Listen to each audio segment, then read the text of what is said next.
This is an ABC podcast.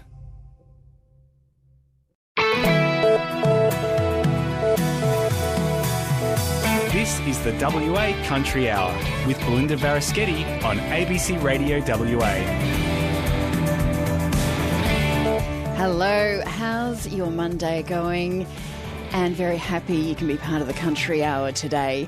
After 12:30 today, after you hear the news headlines and cross to the Bureau of Meteorology, you'll catch up with Jeff Birch. He is the CEO of Howard Park Wine, so a really big player in the premium wine business based here in Margaret River.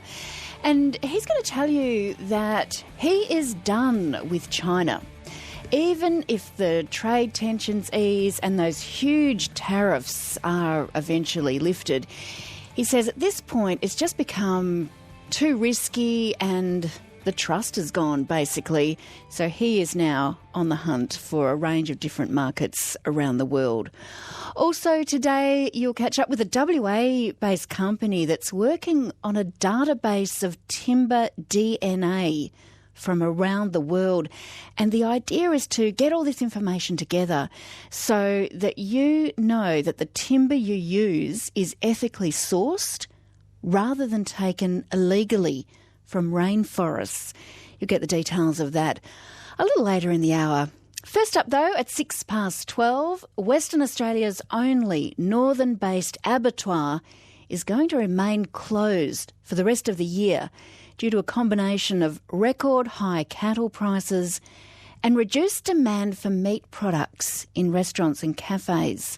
Mervyn Key is the executive chairman of the Yida Pastoral Company, which owns the Kimberley Meat Processing Plant, which is about an hour northeast of Broome.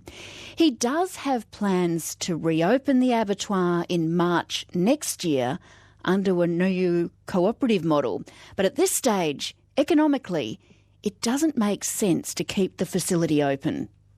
Whilst it's been a wonderful boon to all the pastoralists here in the Kimberley, including ourselves, as we have 6 stations up here in the Kimberley, everyone's benefiting from these high prices.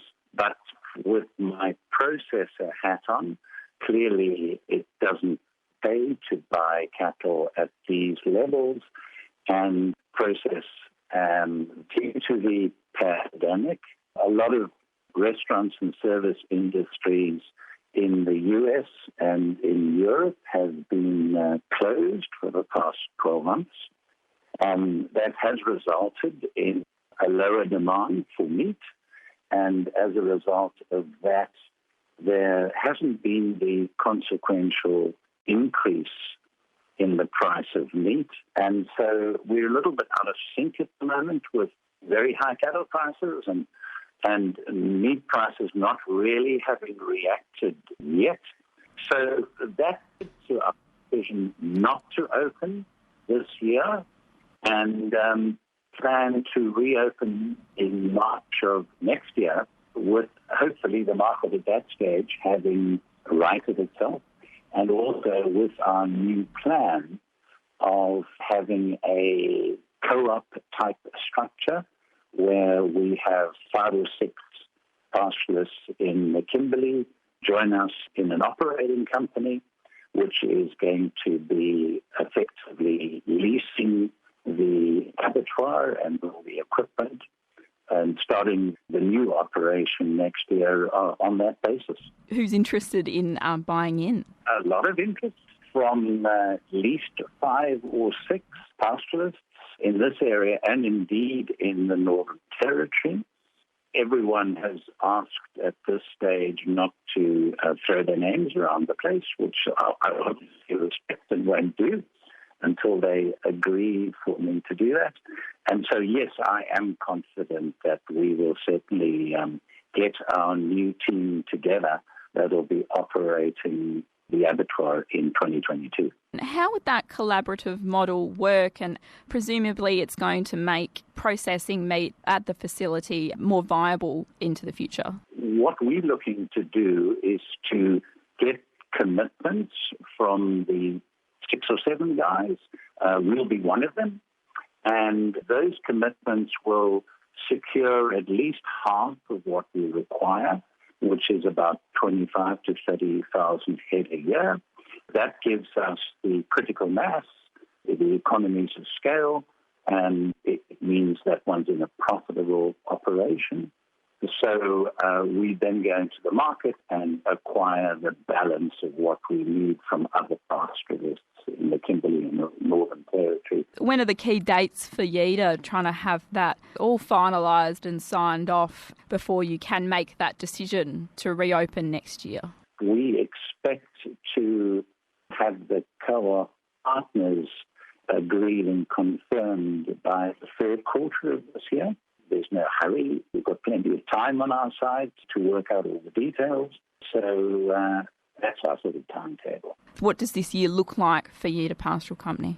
We started taking advantage of the good prices in December of last year, and we're projecting to be the best year YEDA's had ever since I've been involved, so the past 20 years. We've still got a lot of cattle to sell into a very buoyant market.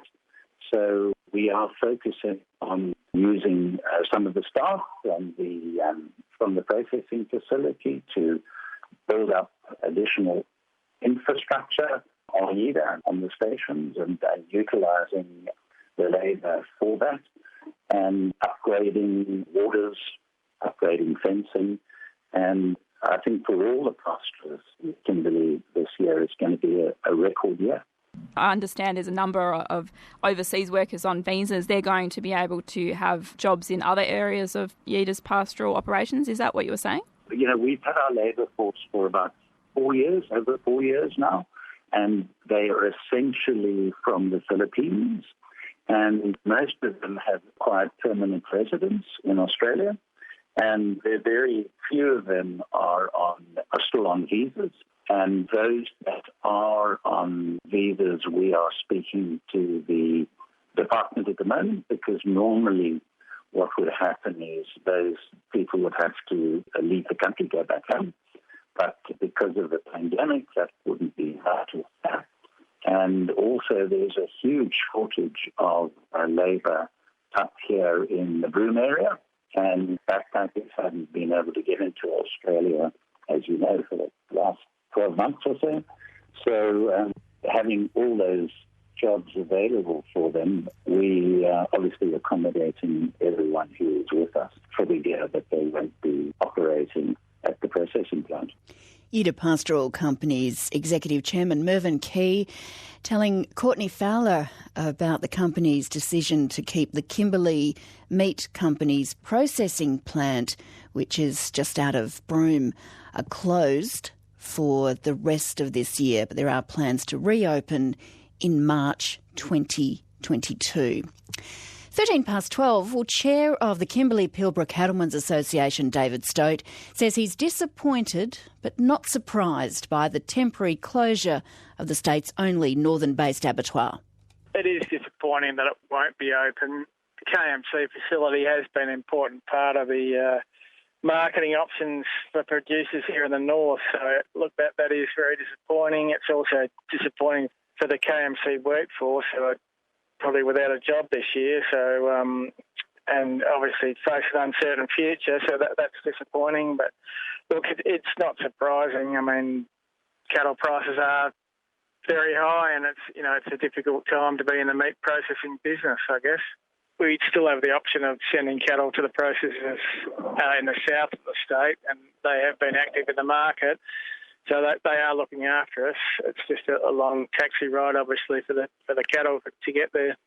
Given that how far away the nearest processing facility is in Western Australia and even across the border in the Territory, it's still a good, couple of thousand kilometres. What sort of impact does this have on local pastoralists, David? Obviously, we're getting good prices for cattle going on boats, and, there are the good prices for cattle you can send south. So in that way, pastoralists will get through all right. It's just nice to have that, as many marketing options that you can. And, in the 5 years it's been around, the facility has been a good marketing option for us. Looking at the announcement made by it does indicate that the closure is not permanent. It says that the plan is to reopen next year, but it sounds like it is opening up the ownership of the abattoir, presumably to consolidate costs into some sort of co-op type model. Is that something pastoralists would welcome the opportunity to join into that ownership structure? Yeah, look, I mean, the idea has been floated a few times, around, over the years. I've heard it. Producers here definitely would like to keep that marketing option, I'm sure. So if that meant putting their hand in the pocket to invest in it, I mean, some of them probably would, I think. It's just really depend on the sort of finer details of the structure of the cooperative and how much it costs to invest and what you get for the investment and the management of it and the control of it and that sort of thing. So it's certainly an interesting concept. It'd be good if it could work. Meat processing, we know, is a very difficult industry for those involved in it. There's always plenty of facilities that are not operational. So, and you've got the one in the Northern Territory that's been mothballed for a couple of years. So I think producers are tread fairly warily. Again, it's just what you're getting for your investment and how it's structured and all those finer details would be important to give people the confidence to invest. Kimberley-Pilbara Cattlemen's Association Chairman David Stoat with Courtney Fowler. And for more on the story, you can search online for Kimberley Abattoir Closed ABC. Kimberley Abattoir Closed ABC, and you can read through that story online. What does the closure of the abattoir mean to you if you're in the industry? If you're a pastoralist, would you consider sending some of your cattle over the border to the Northern Territory to be processed, or further south here in Western Australia, or just continuing those high prices that you're getting elsewhere? You can let me know. Be part of the conversation on the text 0448 922 604 17 past 12. On ABC Radio WA, you're with Belinda Varaschetti for the WA Country Hour. And speaking of prices for some agricultural commodities have now reached levels not seen for a decade. Since the end of March, prices have climbed by 15% across most markets. And Rabobank senior commodity analyst Charlie Clack says overall, that's a positive for Australia's farmers. So to begin with, I think you need to emphasise the big factor for all agri-commodities every year, and that's been weather.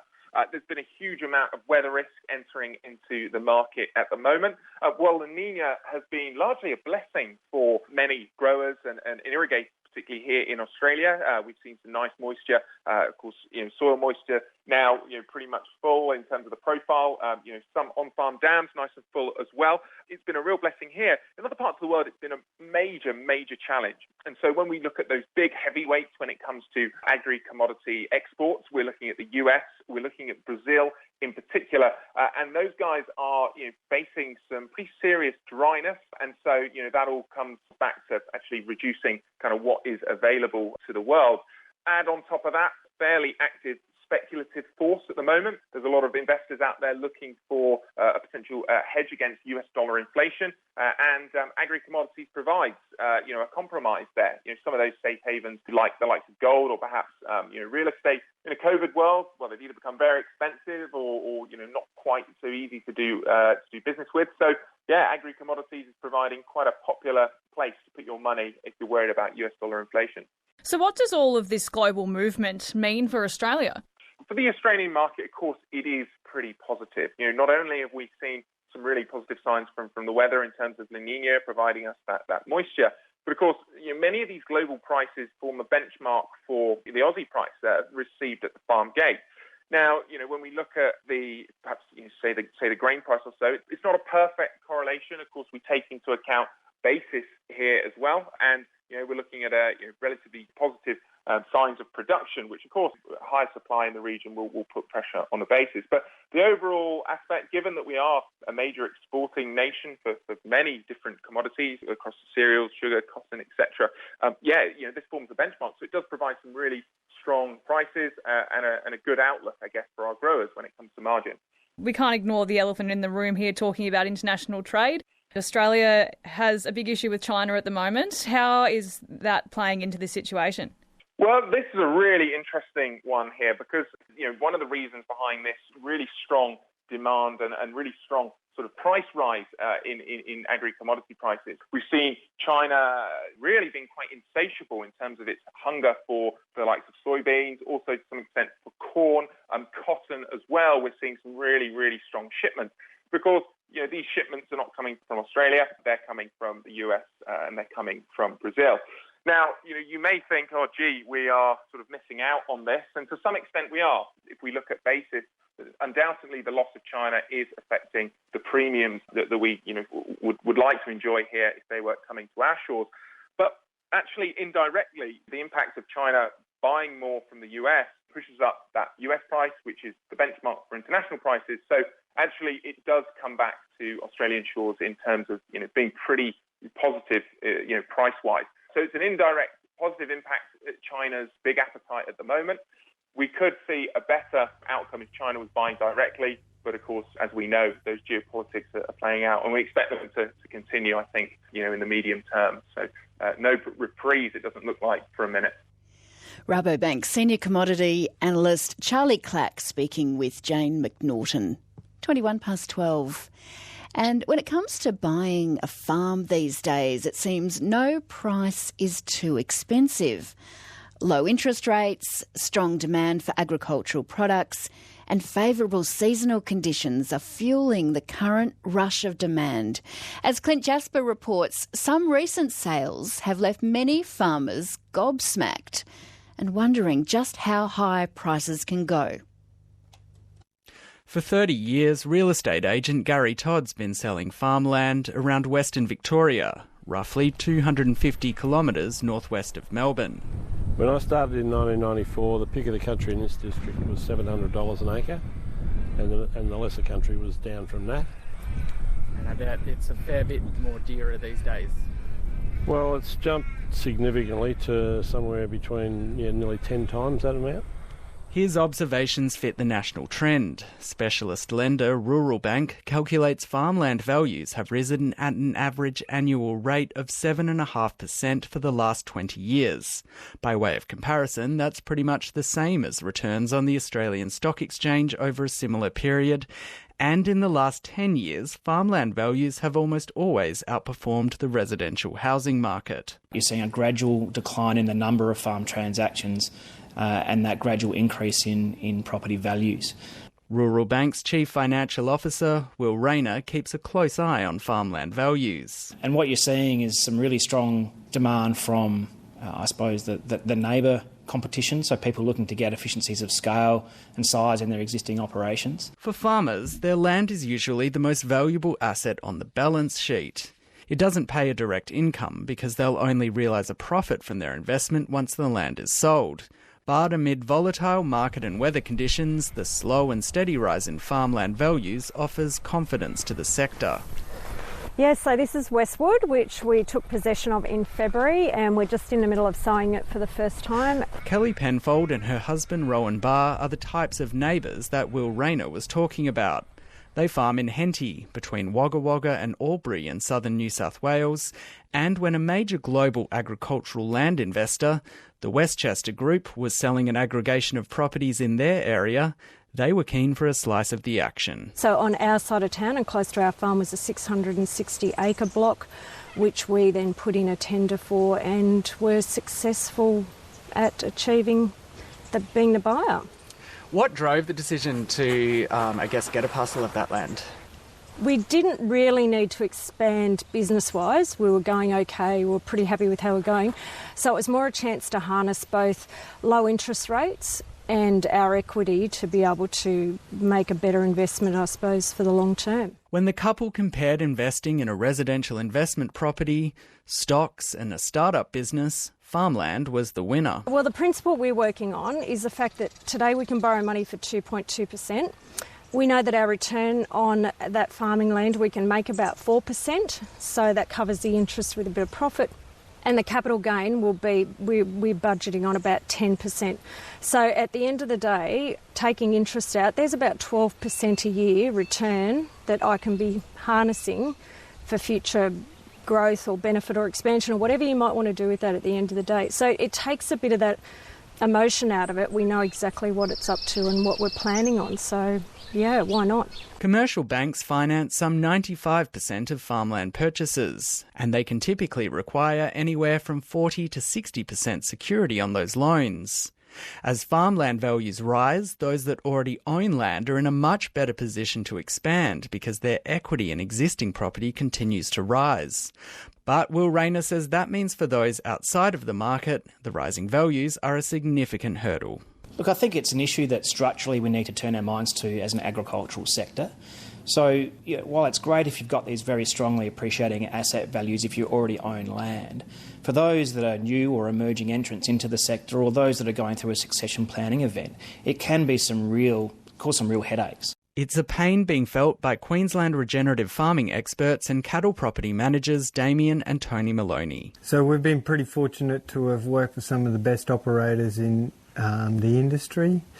We've been managing cattle properties from sort of northern Queensland down into northern New South Wales at Wilmot, and now we're managing a cattle operation in the North Burnett with regenerative systems. But one day they want their own farm. With the current market prices for land, it's near impossible for us just as managers to be getting into the industry. Equity the banks are needing is just it's probably like near on a lifetime to get 60% equity to get into a $5 or $6 million property. It's a huge barrier.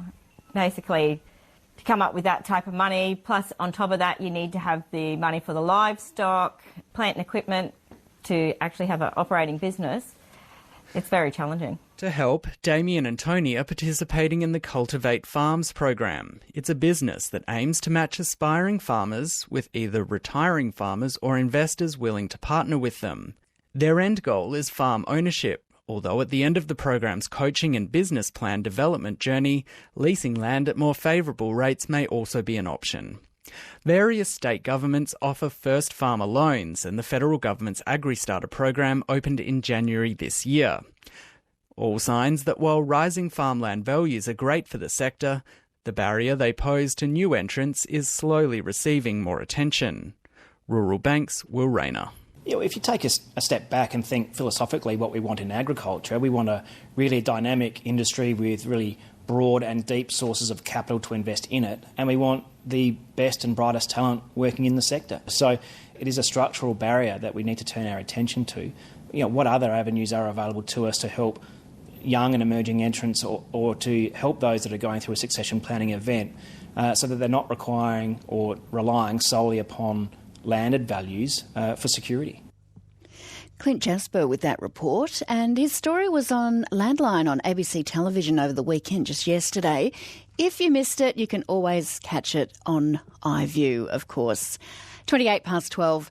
Earlier in the hour you heard how WA's only northern-based abattoir is going to remain closed for the rest of this year, mainly due to those record high cattle prices around at the moment and the reduced demand for meat products in restaurants and cafes as a result of the COVID-19 pandemic.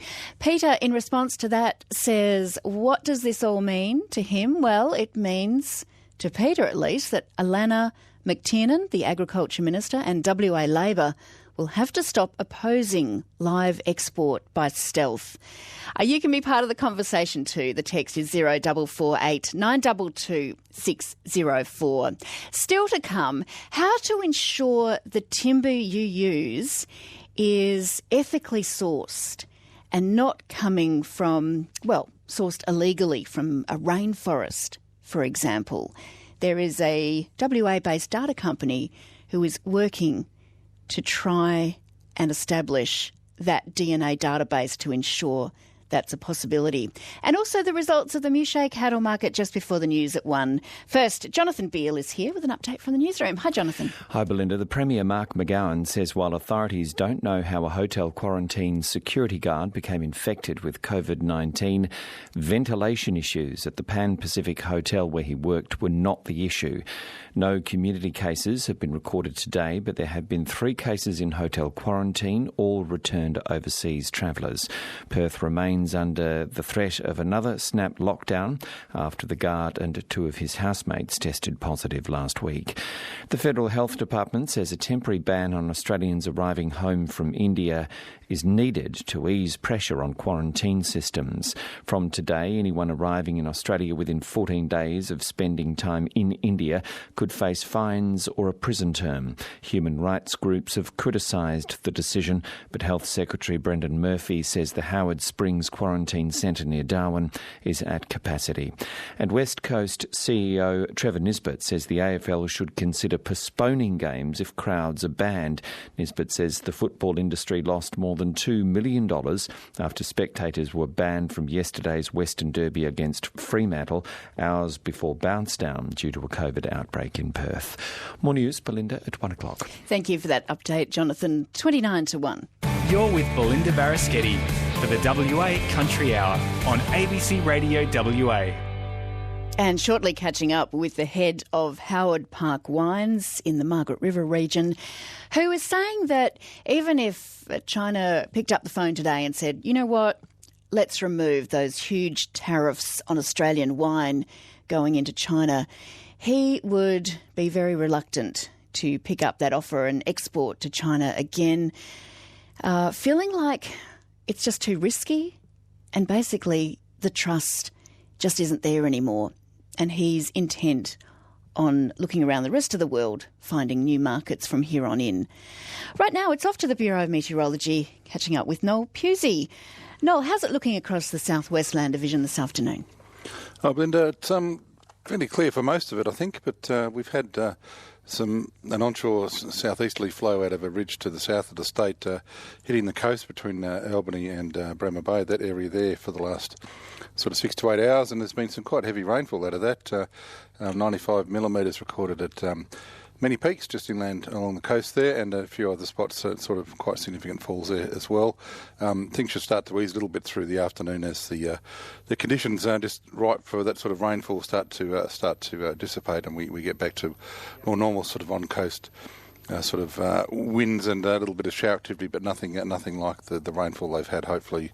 And so things easing off, but it hasn't penetrated very far inland. It's right on the coast there, and the rest of the southern half are generally in easterly winds with fairly clear conditions over most parts. A little bit of cloud along that south coast, and the rest of the state today, the mid-level cloud streaming off from the northwest Pilbara and down through the northeast Gascoyne towards the Euclid at the moment. There's a possibility of some showers and storms and that, but only fairly light falls out of that. And there is a trough lying off the west coast at the moment, and that's going to be the significant play for the next few days as that mid-level cloud that's off the Pilbara starts to move back towards the west coast and wraps down around a low in the trough during Tuesday and into Wednesday as well. And it looks like bringing some significant rainfall, firstly for the northwest Cape area during tomorrow. Some heavy falls possible with that area there and into the western Pilbara too. But during the day, that mid-level cloud and the rain moves south and starts to affect almost all of the Southwest Land Division and the Western Goldfields over the next sort of 24 to 36 hours. So rainfall developing during tomorrow for the Southwest Land Division. The heaviest falls look to be late Tuesday night and into the early hours of Wednesday morning, and some pretty significant falls for much of the division, including eastern areas too. So possibility of sort of 15 to 50 millimetres through much of that area there, and we will see some instability also bring some showers and storms during Wednesday to the west coast, on and to the north of Perth for a period during the day, and then perhaps the only area missing out a little bit on the rainfall perhaps is that southwest corner, sort of Albany to Cape Leeuwin. They will get showers, but I don't think they'll get the significant rainfall that perhaps the rest of the division is potentially able to get over in the next 2 days or so.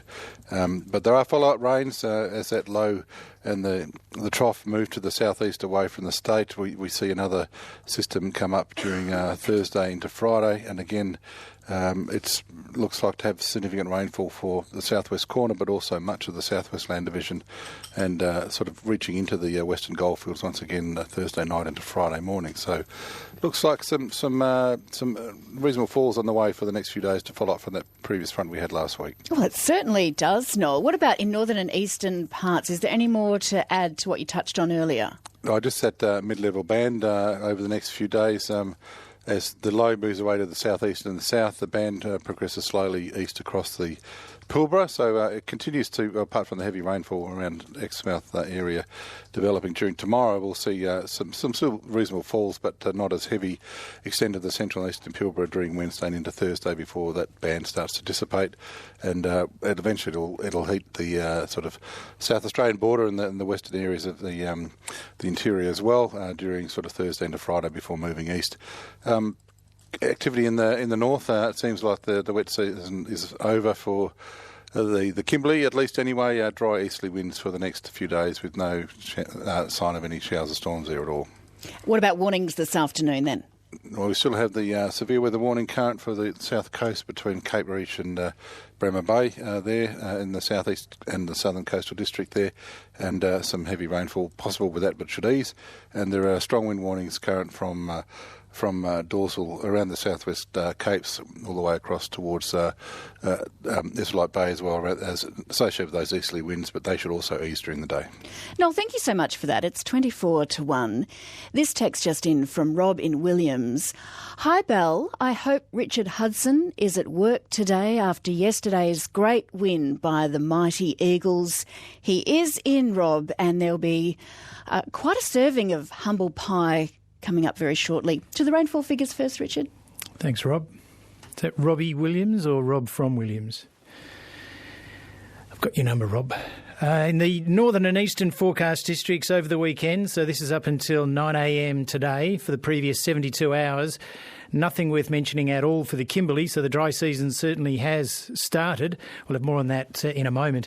In the Pilbara, the most was Exmouth with 3, the Gascoyne, Mingar Springs 8, Ned's Creek 11 and 3 Rivers 7.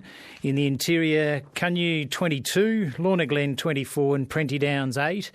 And for the goldfields, Eucla and out on the islands, nothing over 1 mil. A little bit more in the Southwest Land Division forecast districts, but only in parts, because in the Central West there was nothing. In the Lower West, Gingin 15, and that's it. And then in the Southwest, Acton Park 5, Cape Leeuwin 36, Cape Naturalist 15, Cowarum 53, Dardanup at the Deeperd Station 23, Donnybrook East 7, 4 Acres 6, Greenbushes 20, Carrydale had the same, so 20 mils, Margaret River 18, Northcliffe 8, Rosabrook 12, Scott River 6, Vass 6, Walpole Forestry 82, Willie Abrup 29, Windy Harbour 97, Witchcliff 13, Yungarillup 7, and then in the southern coastal region, Albany 9, but Albany's airport had 51, only up the road. Bremer Bay at the Deeperd Station 27, Shane Beach 30, Chillinup 11, Denmark 35, Esperance 6, Gardner 10, King River 41, Many Peaks 95, Metla 55, Mount Barker 7, Munglanup 5, Narrackup West 31, Oakmarsh Farm 5, Tamar 60, Wellstead 17, Windrush 96. And then in the central wheat belt, nothing at all. Then in the Great Southern region, a few little bits of rain around, but the most was actually Yeilering with 2 was the most. So, yeah, some regions got it and some regions didn't get it at all. Thank you, Richard. And I do know how you love to talk about the football at any opportunity, so let's take a small moment at this point. This was the big Western Derby between West Coast and Fremantle. And on Friday, some were predicting the honeymoon is over. I think they were your words. The honeymoon is over, baby, Is the honeymoon over, Richard? Can I just clarify? It certainly wasn't me predicting that, Belinda. I hope you're not insinuating that I was the one making such bold and rash predictions, because of course I wouldn't. I work for the ABC. I'm right down the middle. You know that. I don't have my leanings going one way or the other. But no, the short answer is nope, that honeymoon isn't over. It's been going for 6 years, and I think in everyone's language, that's way too long for a honeymoon. Yeah. Way too long. I didn't watch the game, but as soon as I saw your face when you walked into the office this morning, I knew the result. Yeah. Thanks, Richard. Better luck next time. This is the Country Hour. 21-1 off to Mouchet for the results of the cattle market just before the news at 1. First up, though, as you just heard, not much rain about in Western Australia's north at the moment, and not surprising, really. The wet season finished over the weekend just gone. It was a good one, though. Senior climatologist Greg Browning says it was the best in 4 years. It was a nice change. So pretty much all of northern WA saw above average rainfall. There are a few isolated places that didn't, but certainly the take-home was that it was a major improvement on recent wet seasons and above average rainfall, so filling up some dams and some rivers and storages. So, big improvement on recent years. Were there any records broken or notable rainfall totals around the region? I mean, there was definitely some significant totals. So whereas this time last year we were talking about, record lows here, record lows there, most places got more than their average wet season. There weren't really exceptional totals, so not really any significant records, certainly of longer term stations. But there were some really good falls. So up in the northern Kimberley, Mount Hart Station saw 740 mils. That was about the highest number that we've seen from the rainfall data that's come in so far.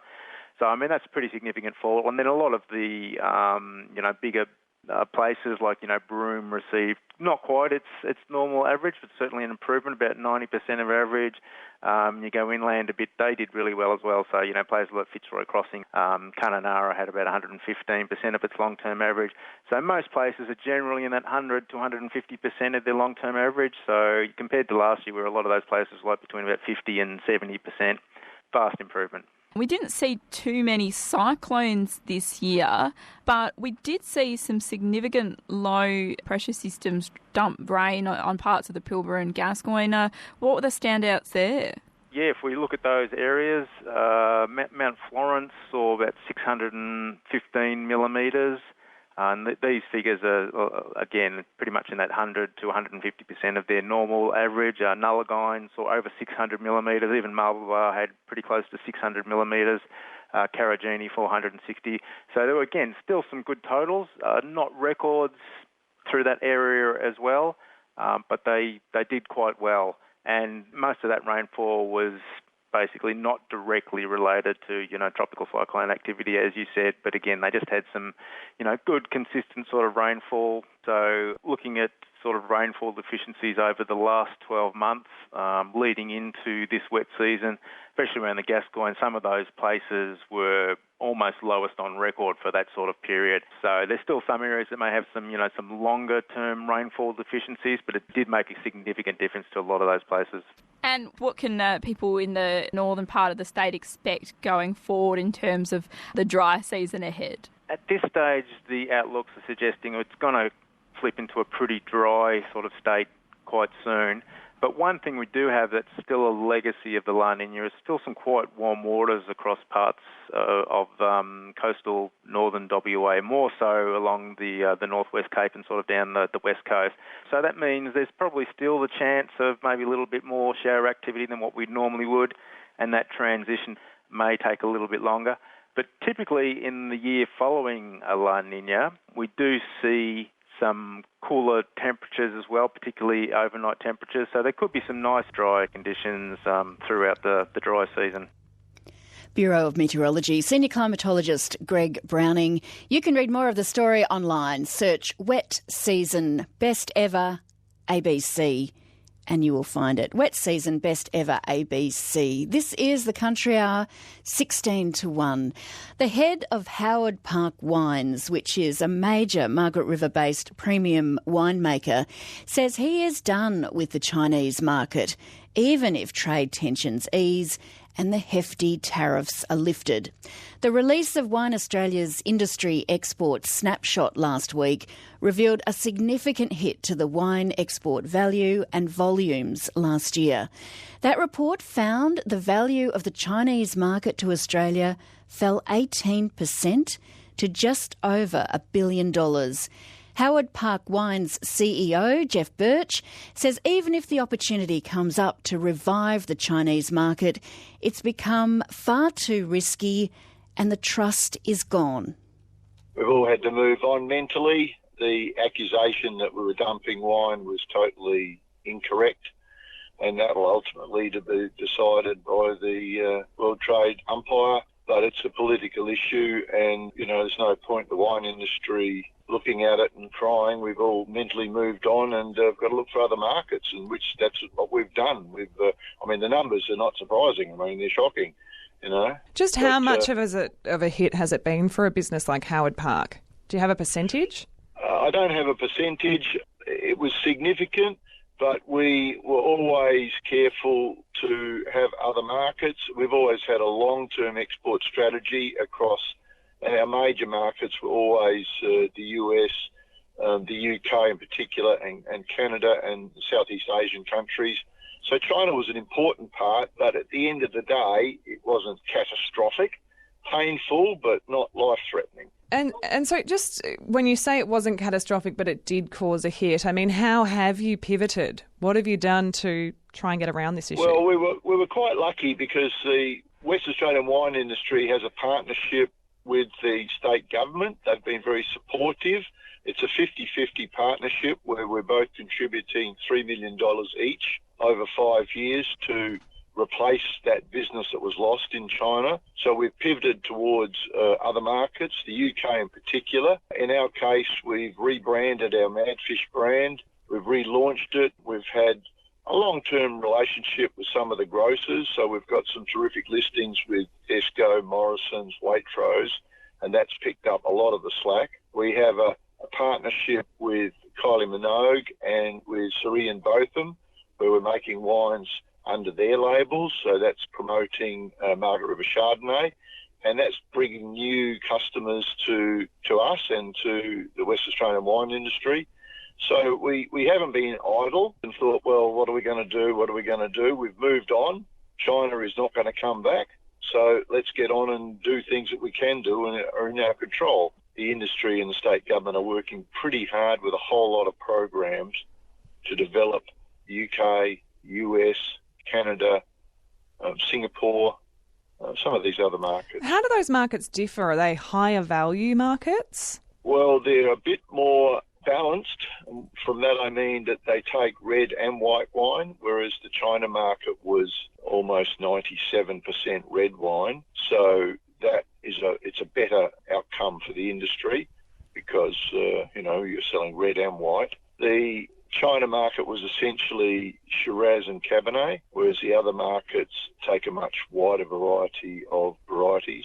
So that's also advantageous. So you've sort of come to the acceptance that, or the position that China's just not coming back? Yes, I mean, anyone doing business in China would be quite fearful. I mean, look what's happened to the wine industry, look what's happened to the crayfish industry and lots of other industries. So we're in a political situation. The decisions are made not for economic or rational reasons. They're made for political reasons, and I suspect they're made for internal reasons within China, which are outside of the industry's control. Have you had any contact from Chinese buyers about, who were relying on that wine and had you built that relationship with?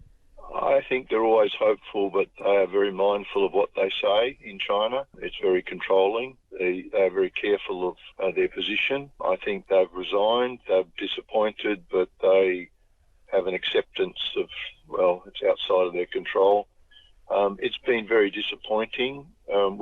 We've got beautiful personal relationships with a lot of the Chinese distributors and customers. and the Chinese people are terrific people to work with.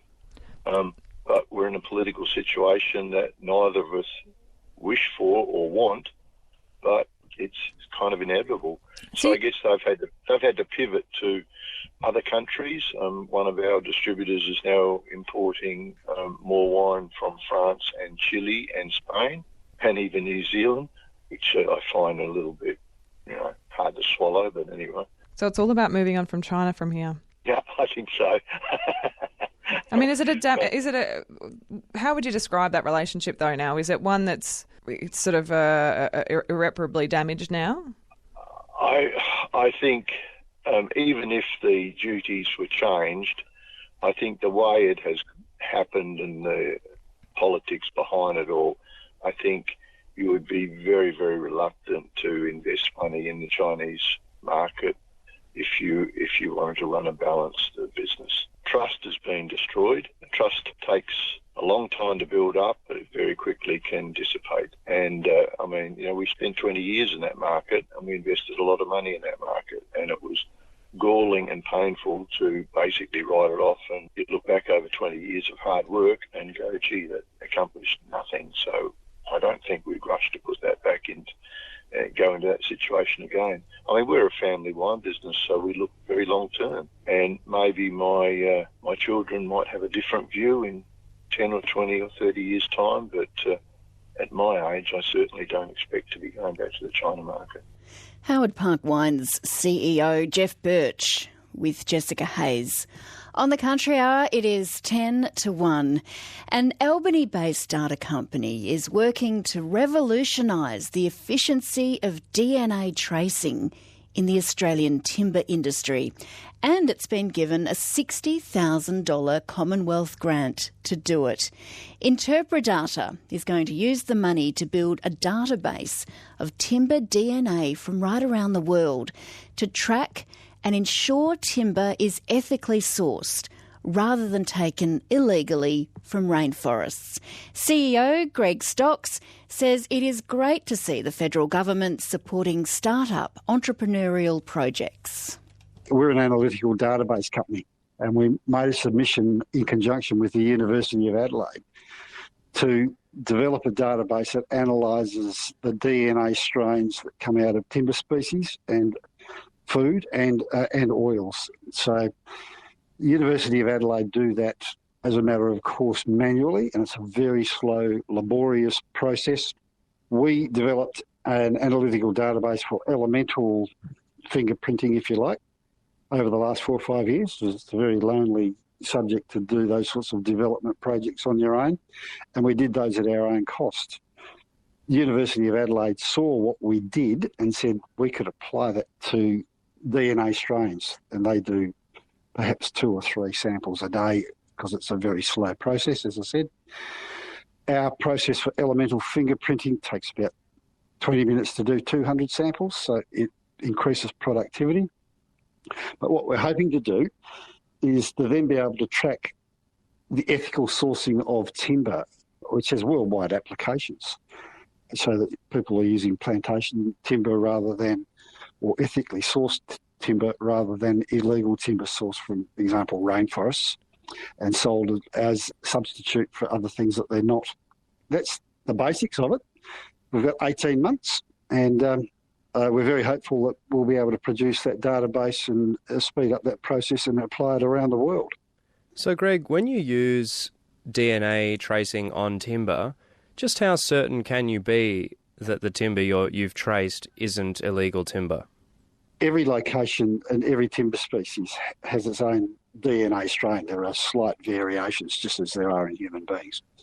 So there are databases in the US that you can source to check against what the known sources are. And if you have a process where people are downloading those databases, you can match against the known sources. So what we're hoping to do in this project is encourage a greater compilation of those DNAs into a database that you can then reference against, so that when someone says this timber comes from South Australia and it's from this plantation, we'll have a record of that and we'll be able to check against it very, very quickly.